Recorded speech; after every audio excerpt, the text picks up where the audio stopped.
Well, welcome to this episode of InfoSec Real. We're super delighted today to be joined by Pedram Amini. Pedram, I've been waiting for this in my calendar for so long because you're such an interesting character within the world of cybersecurity and information security in general. We've got a lot of topics to cover about your career history, your relationship with the industry, your investments that you make in various companies, and the successes that you've had along the way.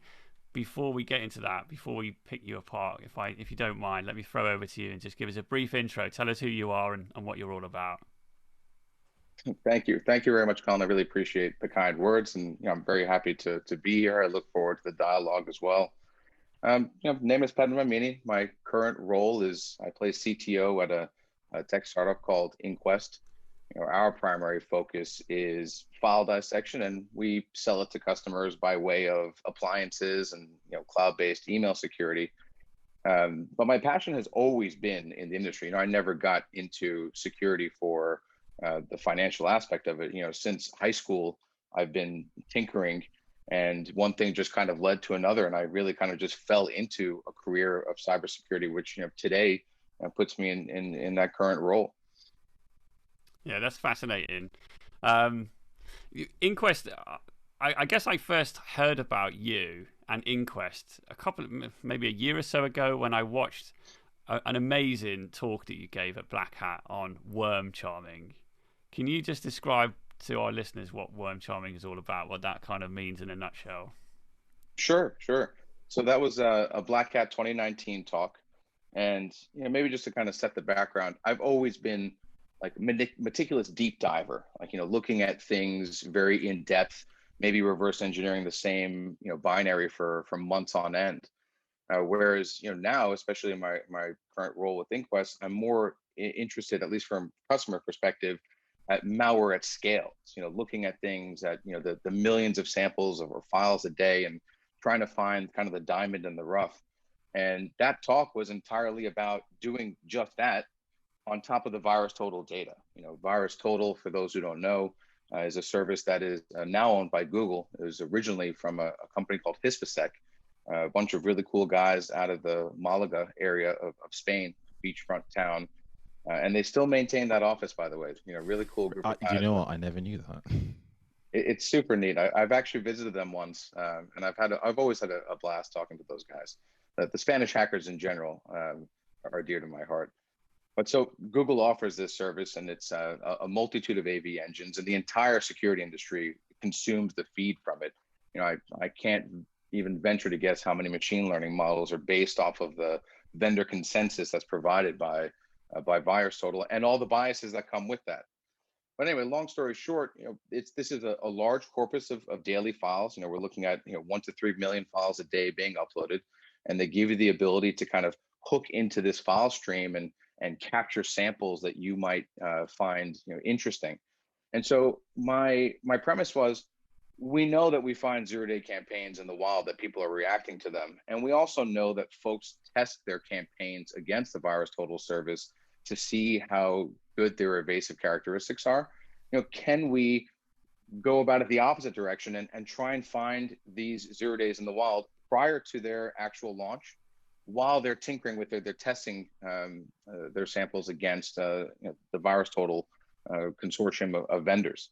And so we found 3 specific cases where this was the case. Some of them had if memory serves me correctly, a lead time of up to 2 weeks.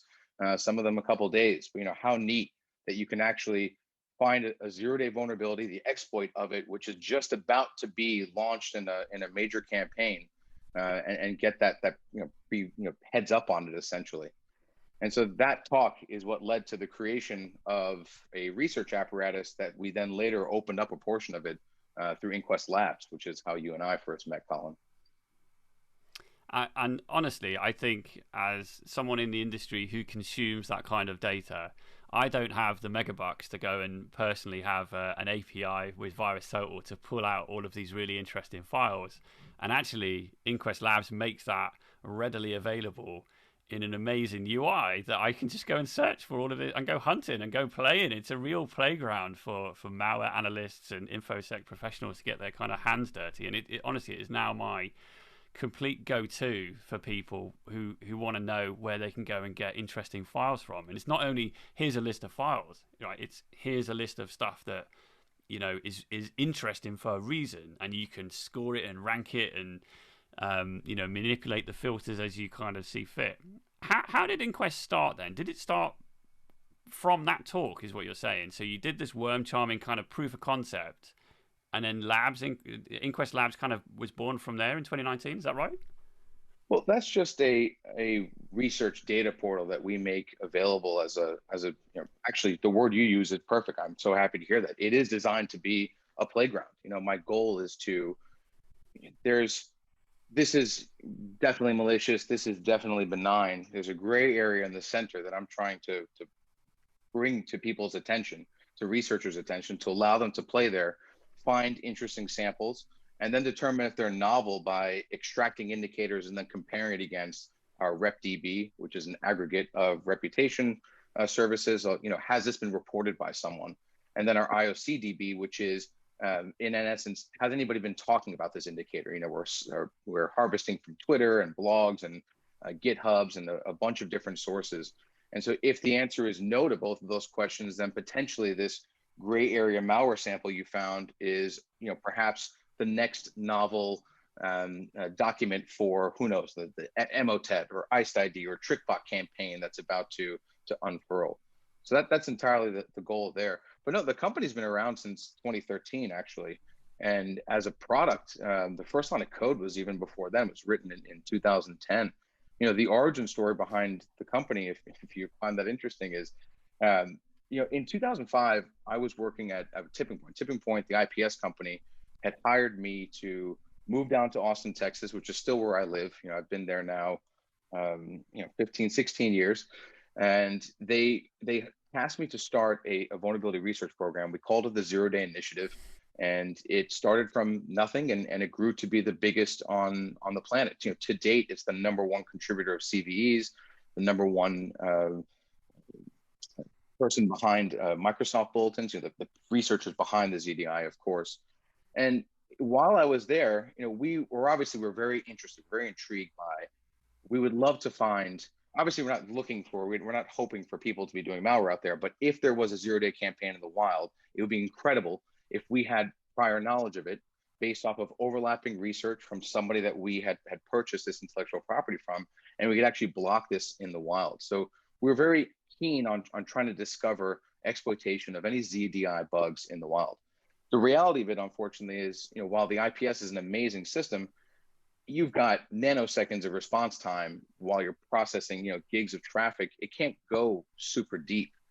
And so we had one of our customers at the time was the Pentagon. We were the first IPS to be installed in line at the Pentagon. And this kicked off a series of technical exchange meetings where, they obviously wanted us to find zero-day exploitation on the network. We wanted to do the same. And although just with the IPS, we couldn't get full coverage, looking at some of the other tools that they had in the SOC there, we were able to create detection logic that would run on different platforms to give us a bigger visibility of the zero day that we had knowledge of. One of those tools was a homegrown tool that they had built in-house that actually became Inquest multiple years later. That relationship I ended up building with the team there, we became friends. I'd see these guys at BlackHat. And, after Tipping Point, I had done a startup called Jumpshot.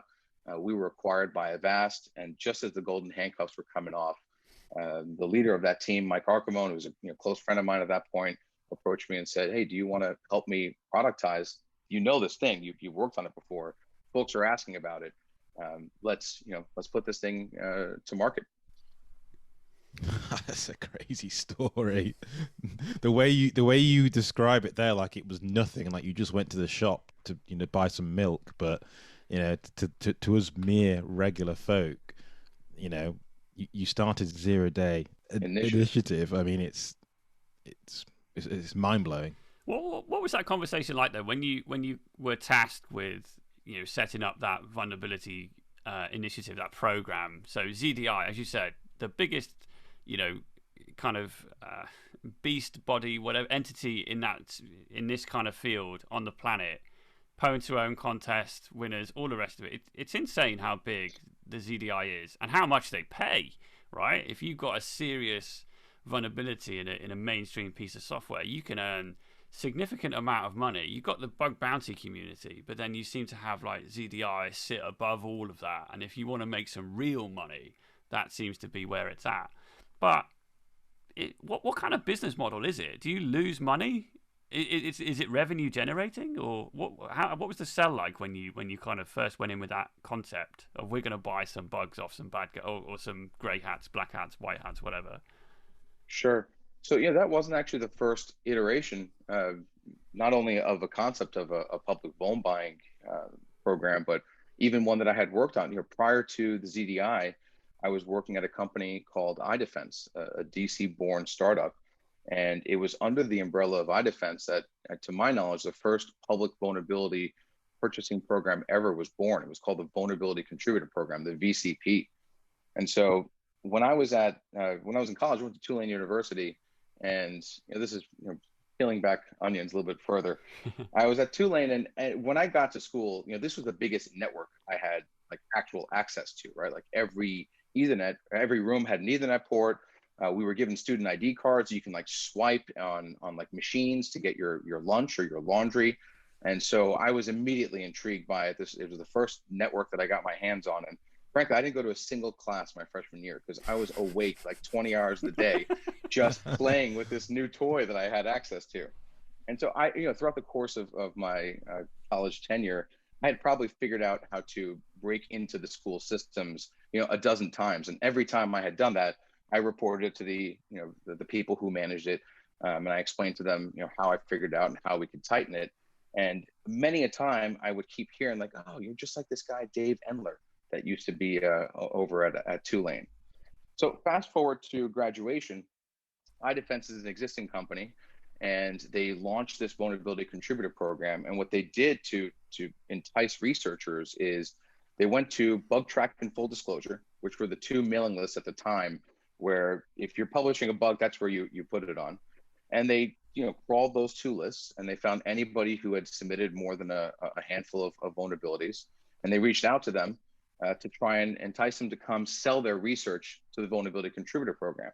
Well, this email that came from iDefense came from none other than Dave Endler, this name that I've been hearing about for years at college. And so I wrote him back and I said, I've heard about you, and this sounds like a really cool project. I'm not particularly interested in being an outside researcher. Who do you guys have on your side that's receiving these things to vet them? And he said, no one. I'm actually coming to Tulane to visit some of my old friends. If you'd like, we can meet and we can have a conversation. And so back in, this is 2002 is when I first met also super close friend of mine, basically family, Dave Endler. And so he was working at iDefense and ended up recruiting me to be the first researcher on the inside to validate these vulnerabilities that people were submitting. And that eventually led to me being the assistant director of that program, and then eventually coming to Austin to start a similar program underneath Tipping Point. That's amazing. Where did that so I guess high school level then, where did that knowledge come from about how to break into a network when you go to Tulane? Like where did that skill come from? How did you learn that? Sure. I mean, so we're talking about, I was born in 1980. So I started I started pretty late. Most folks were hacking on computers that were like, Commodores. My first computer was a Pentium 75, which sounds absurdly old right now, but I can tell you at the time, I was behind most folks. But I always have had a fascination with like robotics and electronics and taking things apart. And I remember when couldn't have been more than, sister wasn't born yet, so I couldn't have been more than 10 or 11. But I was visiting some uncles in Germany, and they had they lived in like a condo complex, and there was like this line of garages behind them. And so my uncle's garage door opener, I had opened it, and I figured out how to play with the dip switches to target any individual garage. And, I would sit there behind the shades, and when someone came home, I would like play this prank on them. I was like a little kid, like they'd close the door and I'd open it again. They close and I'd open it. And I just, would laugh about this frustration. But that had always been there. So by the time I got to high school, I got my hands on a 2600 quarterly magazine. I don't know if you guys have ever heard of this publication before. Not one for me. And it's a hacker quarterly. It was born out of New York and then got nationwide distribution. And they would have monthly meetups. It was like the first Thursday of every month. And in New York, the meetup was at a payphone bank on like 59th Street in Lexington. So folks would just get together, and they would, and no one cared. You could be, old, young, fat, skinny. The color of your skin didn't matter. Your age didn't matter. It was just a collective fascination with technology. And so I started getting into phone freaking. This was before cell phones. Payphones were how you made phone calls to folks.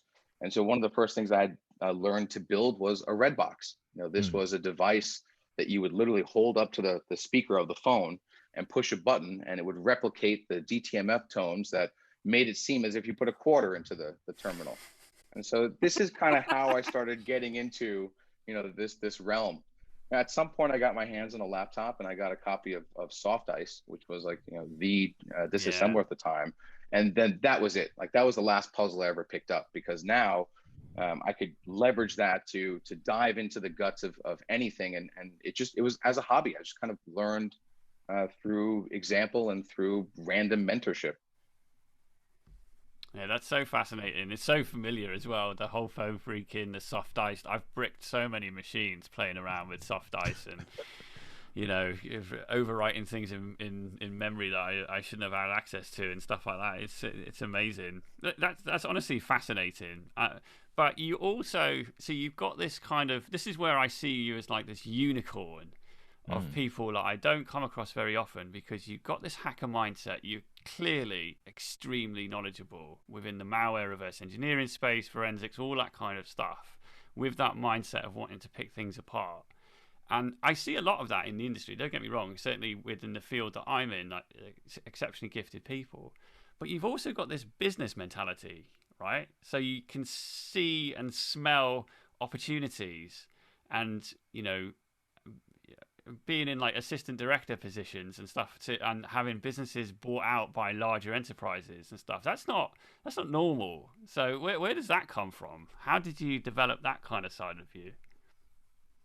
It's an interesting question. I mean, I think that's also a form of hacking, right? Like, what is hacking other than examining a system, poking and prodding at it, figuring out how to navigate, whether it's a bureaucracy or a series of rules. I consider it to also be hacking. I think with passion plus time, you'll be able to afford some of that success. But obviously, a lot of it is luck too. If you look at, and I do study this, because as a operator of a startup and an advisor to multiple startups, I consume and I nerd out about the mechanism and machinery of how to do the business side, how to talk to VCs, how to talk to customers, to investors, to even analysts like Gartner. Like, it's all a system, it's all a game, and something to study. But if you look at the literature, all things being equal, it's really, part of it is just luck. It's timing, being at the right place at the right time. So I think luck, hard work, and lateral thinking just combined just happen to fall in that direction. I was thinking about, as you were talking there, one of our mutual contacts who owns a cyber assurance company, and he's a technical person also. And one of the things that really resonated with me a couple of days ago is that he said when he built his company, he turned into a salesperson, and it's not, and he never thought that would happen to him, but to grow his organization, he had to sell himself and his business. So how did you find that as being like a natural born? Because I think you're really articulate, you explain things really, really well. Was that something that you've been able to do from young, or did you pick those skills up along the way? Well, first of all, thank you. I always thought I had a tendency to mumble and ramble, but thanks for that's our job. Yeah. A large portion of it certainly is from a side effect of my father and my upbringing. I am first generation American. My first language was Farsi. Both of my parents immigrated from Iran in the 70s. just around the time of the coup in Iran, the political transition. They intended actually on going back, but because of all that uncertainty, ended up staying in the United States. So, just being the son of a very hardworking immigrant father, and just learning from how he did what he did, and watching him work incredibly hard, I think that was certainly a huge aspect of how I got to where I am. I mean, and my father is truly my role model. I look up to him to this day. If I'm ever in severe trouble or I have a big decision to make, he's my first phone call. So that's definitely a massive unfair advantage I had is getting that tutelage from day one. Yeah, I think it's really good to have that support. And I often, personally, I find it's where, my dad doesn't understand this industry whatsoever, and that's a good thing because you can put a different perspective, the reality, the people, you look at that side of things about decisions to make as opposed to like what's at the end of it with the business side of things. That's fascinating. When you talk about Jumpshot, which was acquired by Avast, this was funded through Kickstarter, right? It's a business which had some kind of crowdfunding. How did that go? What was the rationale behind all of that? Sure. So, the net is we had iDefense, which sold to VeriSign, and I left immediately because I'm not one to work at a large company. It's the bureaucracy of it. I mean, even some of the vernacular in these large company contracts, like, I'm not even kidding you, if you dream of an idea, they own it. Like, I just can't bring myself to put my name on a piece of paper that says something so absurd. So, I left as soon as VeriSign had bought the company. That's when I went down to work in Austin for Tipping Point. When Tipping Point sold to HP, it was the same story. Again, I left. And so Dave and I worked together at iDefense. We worked together at Tipping Point, very close friends. Then him and I, we left at the same time when HP bought Tipping Point, and we threw all of our collective money and resources into launching Jumpshot. We actually didn't use Kickstarter as a funding source. We used Kickstarter as a marketing platform. Realistically, instead of paying people to beta test our software, people paid us to get access to the software earlier, right? So, Such a good idea. And they were our champions, right? And we gave them, they were unlimited for life. We gave all sorts of perks and whatnot. And so, our thought process when we were starting Jumpshot was actually, again, to bring it back to my father, is I know that I'm not the only one who goes home for the holidays and is sitting there removing some crazy malware from these Windows systems.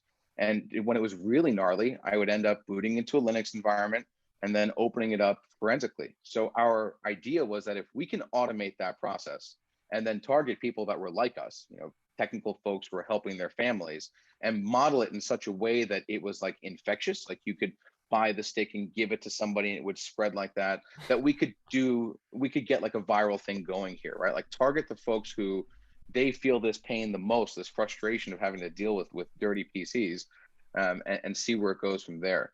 So we, certainly the monies that came from Kickstarter were helpful. We ended up hiring some junior employees off of it to help us get to the next stage. But realistically, at that point, we were already 2 years in. It was very heavily developed. It took a lot of reverse engineering efforts actually for us to even create the core platform. The basis here was you need to put a USB stick into a Windows PC. A cartoon character pops up automatically.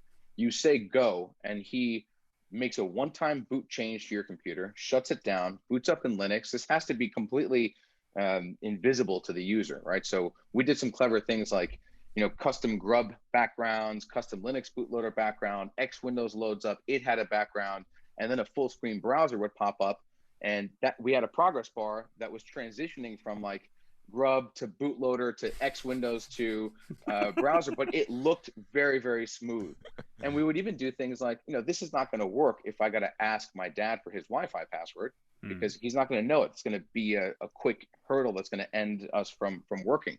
So we even went through the hassle of reverse engineering the way of pulling that out so that it was completely seamless. We would get the wireless, we would jump on, and we would clean the computer from this forensic perspective. So that was the major premise there. And Kickstarter allowed us to get the message out. At the time, it was still pretty new. when we launched, we were in the top 10 best, like funded tech products ever. Now, I mean, it's been severely eclipsed how much money you can raise on that platform, but it really was a marketing exercise at the end of the day. That's really, really clever. How does it? So you start a business, you develop this really cool product, which is clearly has a need in the marketplace.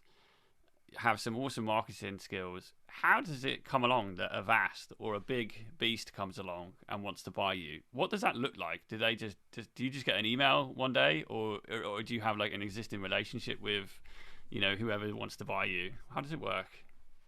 So in that case, I don't know how it works in general, I can tell you empirically how this one worked. It's so funny how the industry is such a fascinating industry. There's all these malware comparatives, so many of them. But apparently, and I didn't know this at the time, at least at the time, one of the biggest ones was Computer World, and it was literally one guy. It was a reporter who he would give these ratings on the AV engines, and he was just really good at it. He had a home rig and really good collection of malware samples. He really understood the problem space, and we didn't even know about this guy existing, but he got his hands on Jumpshot, tested it, and it got great reviews. And why wouldn't it? We have a huge unfair advantage. Like, we're running out of band. I'm running on the metal. So if you have a rootkit, a bootkit, master boot record infection, whatever you have going on is completely dormant at the time that I'm analyzing the system. So if I can forensically open it up and look at the startup chain, I don't have to worry about the operating system lying to me or my process getting killed. So we had a huge unfair advantage. And we took hours to do what we did. I considered it, I remember telling people, it's like the self-cleaning mode on your oven, or like set it on for like a Friday night and let it go off and do its thing. So we got great reviews for malware removal from this Computer World article, and suddenly we were on a bunch of people's radars. Because I didn't know this, but AV vendors were, they respected this guy a lot, and getting good grades from him was something that was like nerve-wracking for them when this time came around. So that put us on the radar, and I guess the timing was just good. They had reached out actually to Dave, and we fostered a conversation. At some point, they ended up flying down to Austin and meeting us in our tiny little 2-room, office that we had set up to, a place to hang our hat. Really, it was a room where Dave and I sat next to each other with a chessboard in between us, because we were always playing a game of chess. We got quite good at it over the years that we were doing the startup. But from our perspective also, we had reached a point where, we had grown to tens of thousands of users, but to get to the next level was going to require us putting money into advertising, radio ads, this kind of thing. And we really didn't want to go down that path, right? It was such a fun technological, like we were just building cool technology and people were using it. As we started looking at what it would take to get to the next level, and we saw interest from a company like Avast, we wanted to jump on it because, get this, in the 18 months that after the acquisition, we went from a couple of tens of thousands of users to millions of users, because Avast has 250 million users, and they could, upsell to some of them who we thought we could benefit. Also, a very neat thing that we had done there was we wouldn't just upsell to anybody randomly. We had figured out over the course of all these systems we had cleaned, who are the systems that we would have the best chance of really improving with Jumpshot. And we would only offer it to those folks. So, with 250 million people, even though this is a small fraction of high knowledge, like it just started churning and growing. And it was phenomenal for me from an engineering perspective, because how often do you get to build something on, and this was an Amazon cloud project, how often do you get to build something like that and then really rev up the engine, going from thousands to millions? Like, it was a great experience and scale. That is amazing. At what point then does the business become too big that you said you don't want to work for large organizations and all of the vernacular and all the bullshit that goes on in a big organization? I definitely resonate with there. How big's too big? What are the signposts for you that you think, right, we need to look at an end game here? Yeah, I think my favorite time in my career was probably working at Tipping Point. It was pure R&D. I didn't have any of the strains of budgeting or sales or anything like that. And actually, you had asked a question about how does the company profit? Like, what was the business model behind vulnerability research programs? I'll swing back to that in this response. But tipping point of the company while I was there was like 200 people, 250 people. And it was just run so intimately. It was just, and that to me is like the peak of the sweet spot. I think more than a couple hundred people, you start to lose that ability. There was a cross pollination, right? One of the reasons why I went to Tipping Point is I really wanted to learn from the hardware guys. They were building custom ASICs, right? Like this was, FPGAs that they were writing to do custom, to do the network throughputs that they were handling. I mean, these guys had an X-ray machine inside of the office to be able to photograph chips, to be able to figure things out about how they worked or what problems they were having. I love it. Right. So every single vertical in the company had really talented people, and they commingled. We used to have these Thursday beer 30s at 4:30. Everyone would go down to the game room, and people were playing ping pong, and everyone had a beer in their hand, and we'd go around the room, and the head of every single department would give a very open, transparent status on how do things look that week, what are they working on that week. And so it still felt like a cohesive team, not everybody working towards the same goal, like hobbyists working on a kit car, or like a band who comes together to practice. And so that is the energy that I look to tap into, as opposed to you're a cog in the machine. This is what I'm working on, and this is the only thing that I care about. That's somebody else's job. If I start hearing things like that, where people aren't passionate about the entirety of the collective mission, that's a sign of environment that I don't find healthy to work in, at least. That's really interesting. So you've created multiple companies and sold multiple companies, and so when do you think that cycle ever stops for you then? When do you, because you're creating successful companies, so they're always going to, hopefully, touch wood, they're always going to grow and become successful and become bigger than you want them to be. So when do you, or can you not stop? It says if you just have to go to the next one and the next one and the next one. Frankly, I can't wait to stop. I look forward to security being my avocation and not my vocation anymore. I want to go back to being a security hobbyist, because honestly, the things I really enjoy doing, and I still get some time to do that, but those times are more fleeting, and they generally come at a sacrifice of my own sleep. Like I've got to carve out an evening to just tax my body in order to get the things that I really want to get done, that like keep me up at night, literally, to get those done. I think this will probably be the last startup that I do. That initial growth portion, it's a lot of work, it's a lot of effort, it's a lot of stress. Just second only to health stress is financial stress. When we did Jumpshot, I had planned on not having a salary for a year. And of course, everything takes twice as long and is twice as expensive as you anticipate. So by the time we got our first revenue from Kickstarter, 2 years in, it was quite stressful. And I don't wish that kind of strain on anyone. And I probably at this age couldn't go about doing it again, to be frank. I guess, yeah, the kind of work-life balance, and having to, you have a mortgage to pay, you got bills to pay, you got mouths to feed, and things like that. All of a sudden, that takes a lot of priority, I guess, doesn't it? Yeah, absolutely. I mean, it's the level of work that I'm doing now is certainly taxing on my friends and family, and I'm grateful to them for kind of absorbing it and allowing me the freedom to do that. I mean, you can see back here, I've got a crib there. We've got a 6-week-old to take care of, and a 6-week-old and a startup are polar opposites. Those two things do not go hand in hand. Yeah. You must have some superhuman mental capability, because I remember, when I had mine, I don't think I could do many things at all. Build a startup, a cutting edge startup, and do projects on the side and invest here and advise there, and you must be running on 2 hours of sleep and constant espresso.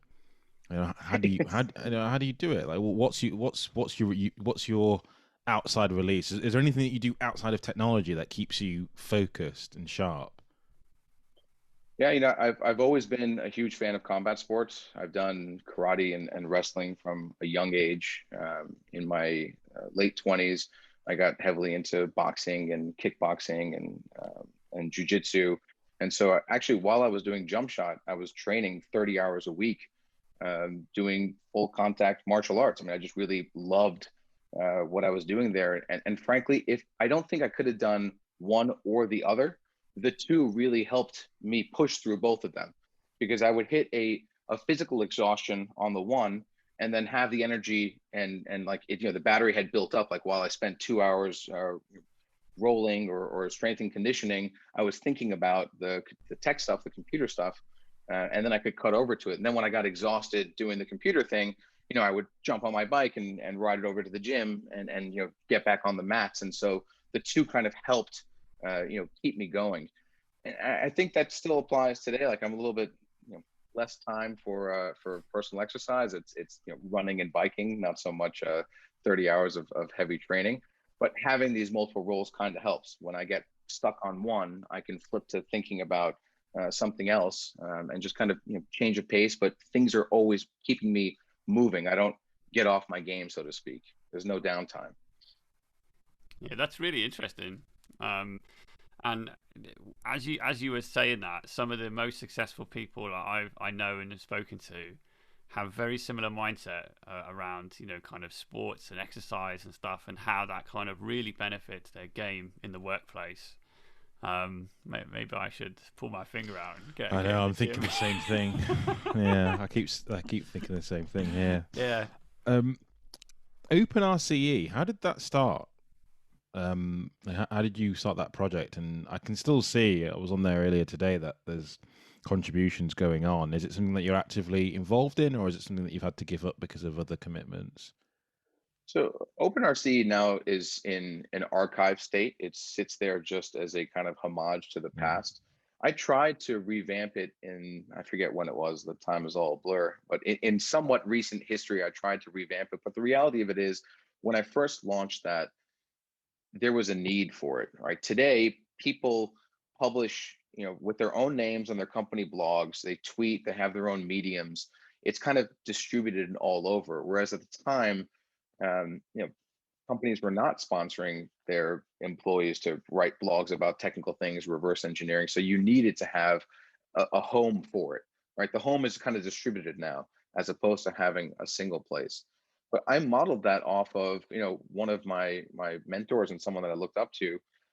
Greg Hoagland and Jamie Butler had made rootkit.com. And I think in the about section of OpenRC, I even start with, that thing that they built. Very much, I tried to model this, but instead of for rootkits, it was specific to reverse engineering.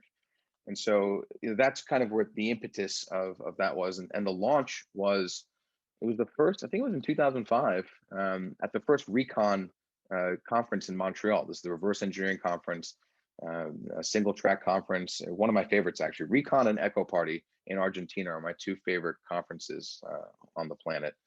But while I was working on a reverse engineering framework and getting ready for a talk at that conference, I put this thing together as well. And so we kind of release it all at the same time. Hey, here's a framework for how to do reverse engineering. Here's a website to kind of help guide you. And it took some effort. It was curation effort. I would reach out to folks and encourage them to write articles. I would help edit them. It was a lot of effort behind the scenes to ensure that content was fresh. It was basically like managing a publication at the time. That's interesting. It's a cool concept, a really cool concept. I think I'm interested to know, and we've spoken a lot about the successes you've had in the industry with coming up with an idea, growing a concept, having other people follow you and build on that journey, and then ultimately it becomes this big beast that no doubt you make a load of money off, and then you can go into other ideas. Have there been situations in the industry where you've gone down a particular route that's not been successful, that isn't something that will feature on your LinkedIn profile, that when you kind of come up with an idea and it doesn't work, or it's not right for the industry, and how do you kind of deal with that? That's it's a really good question. And knowing what I know now, what you should do is fail fast and start again. One of the benefits I have not done, my last two companies were iDefense. While I was a stockholder, I didn't found that company. I was employee like number 20 something. At Tipping Point, I was like employee number like 100 and something. With Jumpshot, I founded it with Inquest. I'm one of the co-founders there.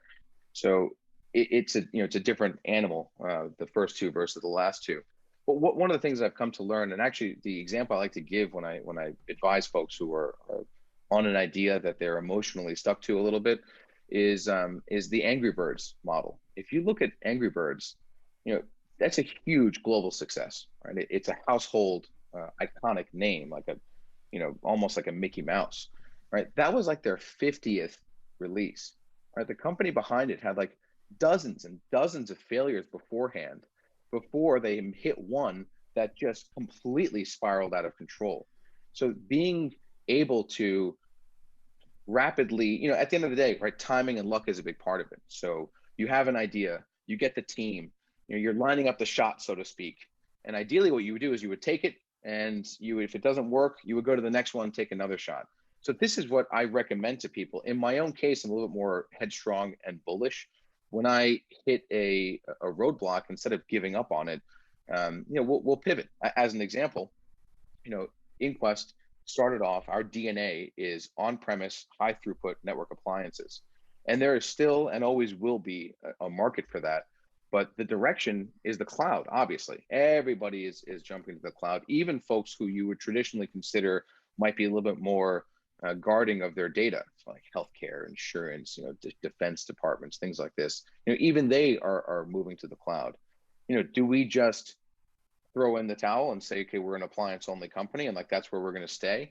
No, we move with it. We looked at options and we're like, here's the technology that we have, and we'll talk to dozens of CISOs and see what kind of problems they have, and here's how best we can deliver what we have to them in a way that will solve a problem for them. So I think pivoting, if you keep, and maybe this isn't the case for everybody, I found that if you continue to grind, there will be some success. As long as you are pushing the envelope forward, there will be some relative success. You may not hit the CrowdStrike IPO type of ideas, but you will still exit both, financially and mentally. It will have been lucrative and worthwhile. How do you come up with your ideas? Is it just something that you either look for gaps in the market, or is it something that you experience? You realize no one's where's a solution for this? I'm going to go build it. Like, how does that work for you? I think a lot of it just kind of, it's never just me. I don't have some epiphany that it mostly comes from conversations, with close friends, and you brainstorm, right? You come up with an idea, because here's something to consider. You may have a great idea, but that may not be the best idea for you to execute on, right? Your best idea might be the one that you don't even like the most, but it has the highest chance of having a success. So, as an example, when Dave and I were talking about different ideas, we knew we wanted to work together, right? We had left the company together. We're very close friends. We committed to putting committing our life savings to taking this risk, essentially. And we had many an idea. Some of them we just didn't think that we could pull off with the capital that we had or the connections that we had. Right. So we were talking about things like, from click fraud to credit card fraud to, this was a post AV, cleanup thing. In the end, we had a number of ideas, and we chose the one that we thought we would be able to deliver.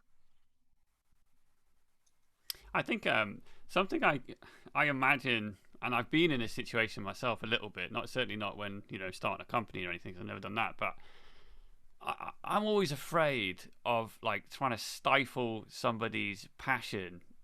And so if someone comes and says, "Oh, I've got this great idea, and it's going to make loads of money, and we should do this," actually, I can see a load of barriers in the way of that. But I don't want to say that, because I want this passion. I want all of this good mindset. It's such a hard. I guess maybe that's where you find, the real kind of relationship skills, giving feedback and developing on ideas together in a way which, you're honest and stuff like that. Maybe that's the kind of foundation and fundamental. You're, as well as the business side of things, you've got a few other kind of fingers in pies, as it were. So you've got a bar that you own in Austin, right? How's that going? Has Joe Rogan been yet? I don't know if he has or not. We'll have to install some Face ID or something to look for him on our cameras. So I started the bar, and you know how funny, the kid from New York has a country music saloon in Texas. You know, I started the bar with a close friend of mine, who's actually someone who I work with at Tipping Point. I had met him in Austin, and we had brought him on as an intern at the ZDI. You know, we were good friends, and he was very talented, very smart guy. His name was Logan Brown. And over the course of my tenure at the Zero Day Initiative, after I had left, another reason why I had left at the time is the team was at a peak, right? It's very hard for me to leave a group that I have kind of fostered. And I especially if the team is hurting, I won't do it. So it's rare to find the window where the team is at the peak, all the roles are filled. So it was great timing for me to leave. You know, 2 years, 3 years after I had left Tipping Point, Logan and the crew went and started Exodus Intelligence. You know, that's an offensive security research Yeah. firm here in Austin, Texas, who I sit on their board of advisors as well. And so Logan and I started the bar with a third friend. You know, we wanted to invest in a local business, and a lot of the deals that had come in front of us just seemed kind of absurd, the amount of money that they wanted for the ownership percentage. So we thought to ourselves, let's just do this on our own. And we started this saloon, and you know, and this is very interesting to me too, right? Because you've got like Inquest is very high ticket sale price, but very slow sales cycle. You know, it could take us 2 years to close a deal, but it's tremendous deals. Whereas on the other side, you've got Sanjak Saloon, which is like a $6 average ticket and very rapid fire. So it's two completely different things in terms of business. But even that was fascinating to me because I got to play with Google Ads for the first time for both companies, and you're just putting yourself in the mindset of these polar opposites of types of customers that you're going after. It gave me the ability to pull two different strings and learn from both sides. If that makes any sense. It does. It makes a lot of sense. It's bizarre how much sense that makes when you think actually they've got nothing. It is amazing, isn't it? You're so inspired. I want to go and start a new company now. I'll be honest. Have you signed any deals in your bar for Inquest? I'm sure we've had because I definitely prior to the pandemic at least, and the bar's only a couple blocks away from the building that I live in. So I'd jump on my bike and be there all the time. We've even hosted conferences on the second floor. You know, we'll donate the space and cut the drink price down to cost and just have like 100 folks there. It's been a great, fun, friendly resource. I'm certain deals have been made there, but there's not any that come specifically to mind at the moment. You talked about earlier on large vendors. We touched on CrowdStrike, HPE, Avast, and all the others. And what I'm finding, the trend that I'm seeing in the last 12 months is a lot of these big vendors are getting popped. You had, I've noticed today, Acer, they're up against a $50 million ransom. Really? Yeah, yeah, mental. So, what do you think? What do you think's happening in this in the space at the moment? Because generally, it's always been, you've had your big Equifaxes and all the other large breaches, data breaches, but now it's tech vendors all of a sudden are making mistakes and slipping up. Do you think that nation states and other actors are focusing on the technology space, or we've just been not eating our own dog food for the past 20 years and now the chickens are coming home to roost? It's a good observation. It's a solid question. For what it's worth, in my humble opinion on this matter, security is hard. Security is also annoying. Right? Like every time I pull out my phone to scroll through my list of two factors, I think to myself, like, this is my fault. Like, the lawyers have ruined the pools for everybody. You can't have diving boards anymore and fun stuff. And like the computer hackers have ruined the ease of technology. I've got this beautiful touchscreen phone and I got to, pause my experience to go do this multi-factor. Look, at the end of the day, software is dynamic and it's moving. These organizations are huge. They hire a lot of people. Look how, let's put the tech to aside for a second. How hard would it be for a nation state to implant someone in a company? Like, trivial, right? Like there's no way that you're not, they're doing it to folks like the CIA and the NSA. Like there's no way that a company is going to be able, global company is going to be able to prevent an internal, spy from being implanted. And so even if you can't stop that, forget about the aspect of being able to stop someone from breaking on the outside, right? You've got this constantly changing ecosystem, new technologies coming in, people standing stuff up. Especially if you are large and you're targeted, it's only going to be a matter of time. I actually find it super impressive, for example, that FireEye discovered, the entire SolarWinds hack. They're a large company. They got popped, obviously, through this thing, but they had the wherewithal to determine it, right? To track it down. And that's what you need to be good at, right? If you're, I don't blame someone for getting attacked. I may hold them accountable if they're unable to detect or to determine that that's going on and to reduce that dwell time. I mean, they're being targeted at the end of the day is what it comes down to. You look at, and supply chain will continue being more and more of an area of research for folks. Yeah, I agree. I think I mean, if you're CrowdStrike, you've got to be shitting yourself, haven't you? Because surely you're one of the biggest targets on the planet, given the reach that you have in the organizations, and you've basically got root access to every machine in the world. It's fascinating, and I think the FireEye stuff is. I've always thought that myself. The guy who discovered that in the logs and went, something's not right here. Where are these two?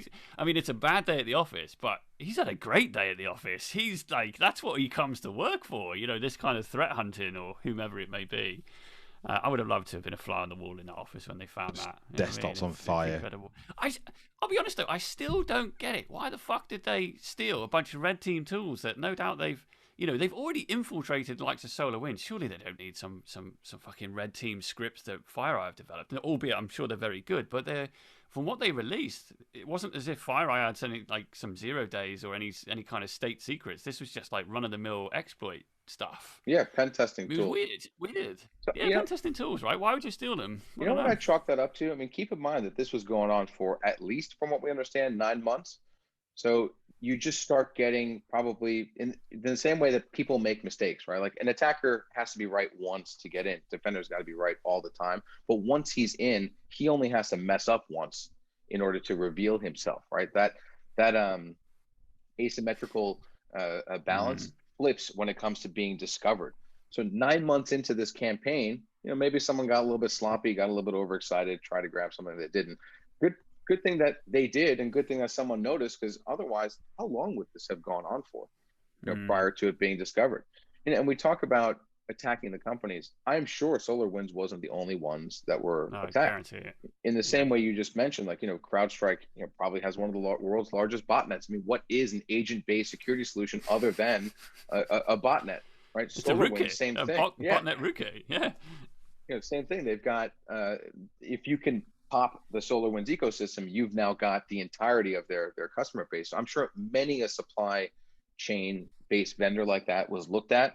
That just happened to be the one that fell over. Yeah, it's fascinating. Because an intern set a password to whatever 1, 2, 3. What? That's seriously got to be the worst story I've read in so long. Was that Twitter thread about? Oh my god, it's unbelievable. I'm reading one now about that CCTV company who had the. It's so funny. A sales guy from that company reached out to me 2 days ago and said, "Do I want to go on a webinar about their new facial recognition technology?" And my response was no. I don't think so. What was it? Default creds left super admin account. But these are the things, Pedram. I don't get what's happening all of a sudden. What are we just becoming lax, or I don't have the answer for it. And I don't think anyone has the answer. I mean, in my organization, we're critical national infrastructure, and so super important. We're protecting the internet for millions of people here in the UK, and clearly a nation state target. But we can't reverse engineer every patch that comes in from every piece of software that we own. We would never detect SolarWinds like FireEye did. We haven't got the resource, the skills, or what have you. It almost feels like to me, and I'm sure this goes on, but maybe not to the level that I'm thinking of it, that it would be great for, and maybe in the US it would be someone like the DHS or the FBI or whoever it is, and here in the UK like the NCSC would take like a list of all of the top vendors that, you know, the CNI companies use, and say, right, let's do a landscape test here and say, right, the top 5 that you're all the technologies that you're all using, and we're going to fund some proper analysis here and do some independent testing, and we can feed that to the industry, so we know that, you know, you guys in the UK, US, wherever, you know, are using technology that at least they've analyzed and verified. But I don't think that really goes on to the level that I would want to be sure of. No, I don't think it goes on in any like automated fashion. You know, obviously you've got the other bits of testing that vendors have to submit their hardware for, so they get a nice little FIPS badge or, you know, common criteria, but it's not an automated thing of, here, a patch comes out and it goes through common criteria. It just doesn't really happen, does it? The amount of, you mentioned the CCTV stuff, the amount of backdoors that are in firmware, right? And Pedram, you alluded to before about, you know, taking microscopes to FPGAs and stuff like that and finding all of these weird and wonderful side channel attacks, and, you know, hardware security is just insane. But it's so specialized to go and find these vulnerabilities that no one bothers doing it. So to any great length or any great degree. But I mean, even outside of these, like a supply chain attack is, you know, is sophisticated, right? These and writing, there are some beautiful exploits out there, right? There are folks who are chaining together, you know, 10 vulnerabilities to escape a sandbox here and privilege escalate there, and it's just a beautiful symphony of vulnerabilities that they've chained together to create an exploit. But what is the number one way today? Like all the headlines that we're hearing, I mean, at least from my perspective, it sounds like it's an open S3 bucket. You know, it was an unsecured Elasticsearch. Someone forgot to close the door to just an open, you know, Elasticsearch. It's really silly things that amount to hygiene, and, you know, it's hard to postulate how to fix this. I mean, we move faster than we can validate, and for good reason.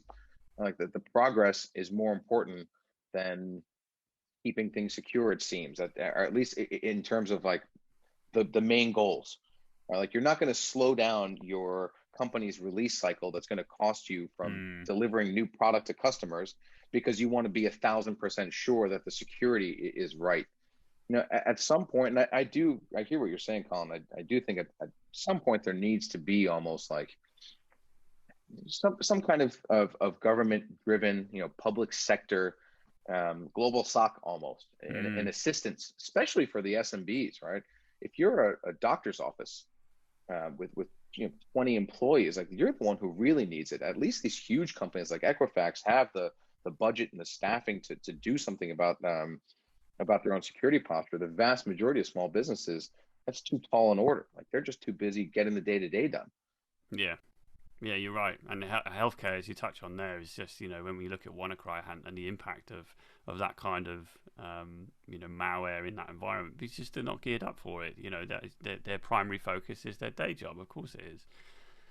Well, listen, I mean, this is an industry that it just keeps on giving. I'm excited, Pedram, to watch from afar and admire you and your progress in the industry. And hopefully, I'm certainly feeling so inspired from today's conversation. So thank you for sharing all of your thoughts and your insights into the industry. I guess I can't wait to see what's next for Inquest as well. I'm looking forward to joining you for a beer in your bar when we're allowed out over to Texas, and we'll definitely treat you to some over in the UK if you ever get over here as well. So, but thank you for taking the time to join us today, Pedram. It's really been a fun one. Oh, thank you so much, Colin. Ashley, it was a pleasure, and I look forward to keeping in touch. Great.